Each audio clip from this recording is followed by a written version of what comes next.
May hapon tay, ako dahil si Koan Julian. Tay mo ni ang maayo nga balita. Una kita nakasala. Romans 3:10 ingon sa kasulatan walay matarong sago sa wala.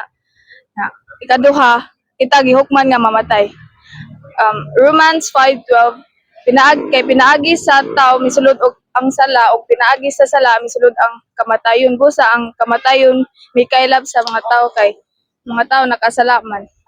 Katulo, ang iyang igihatag niya iyang gipadala niya iyang bugtong nga anak nga mao si Kristo aron sa pagtubo sa atong mga sala. John 3:16 kay tungod gihigugma sa Dios ang kalibutan gipadala niya iyang bugtong nga anak aron ang mutuo dili malaglag kun dili matag kinabuhing walay katapusan. Ikaupat, ang Ginoo nagpakamatay og nagpalangsang sa cross og gilubong og nabanhaw sa ikatulong nga adlaw. Unang Korinto chapter 15 verse 3 to 4.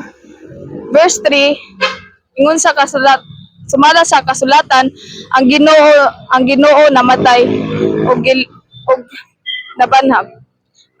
Verse 4 ang Ginoo nabanhaw sa ikatulong nga adlaw sumala sa kasulatan. Lima, ang Dios nagsugo nga kita maghinusol og mutuo sa maayo nga balita. Mark 1:15 ang panahon ana og ang gingharian sa Dios sa duol na busa magbaton kamo og pagtuo og paghinusol. Last, ang mutuo sa maayong balita maluwas ug ang dili mutuo malaglag. John 3:36 ang mudawat sa anak may kinabuhing walay katapusan ug ang dili mudawat sa anak malaglag ug ang kapungot sa Ginoo magpabilin. Mora to tay. Mao ni sa mayong balita. Una, ang tanan nakasala, Romans 3:10. Ang kasulatan nag-ingon wala gay tawo nga matarong bisan usa lamang ya. Romans 3:23, ang tanan nakasala og nakabsan sa himaya sa Dios. Ikaduha, ang Dios ang tanan gihukman nga mamatay, Romans 5:12. Busa pinaagi sa usa ka tawo misulod ang sala sa kalibutan ug pinaagi sa sala mikaylap ang kamatayon sa tanan nga tawo tungod nakasala ang tanan. Romans 6:23. Kay ang bayad sa pagpakasala mao ang kamatayon. Ikatulo, ang Dios nagpada sa bugtong niyang anak aron ang tanan nga mosalig dinha kaniya dili malaglag kun dili makabaton Hinuon og kinabuhing dayon. John 3:16 kay gigugma gayud sa Dios ang kalibutan tungod gihatag niya ang bugtong anak aron ang tanan nga mosalig dinha kaniya dili malaglag kun dili makabaton Hinuon og kinabuhing dayon. Ikaapat, ang Dios nagpakamatay sa krus gilubong og sa ikatulong adlaw na banhaw. Unang Korinto 15:3 to 4. Verse 3. Itudlo ko kaninyo ang akong nadawat nga si Kristo Jesus nga namatay sa tumang sala sumala sa kasulatan.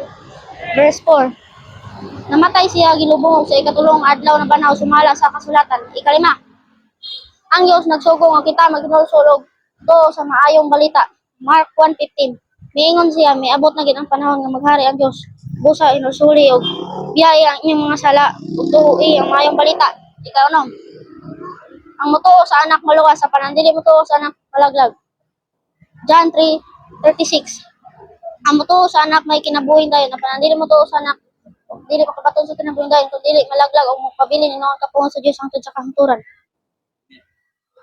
Nara may kuan pangutana, away pangutana. Isuway lang pangutan. Lara? What's the name? Glenn ito. Glenn, Juliet. Ako name Franklin. Yan. Amon church kami sa Masaba. Saba? Kawan na, gaya rin eh. Ba? Gaya. Dirin speaker sa padong Carmino? Triumpo. Triumpo rin. Niya, ang gaya rin. Oo. Maayo.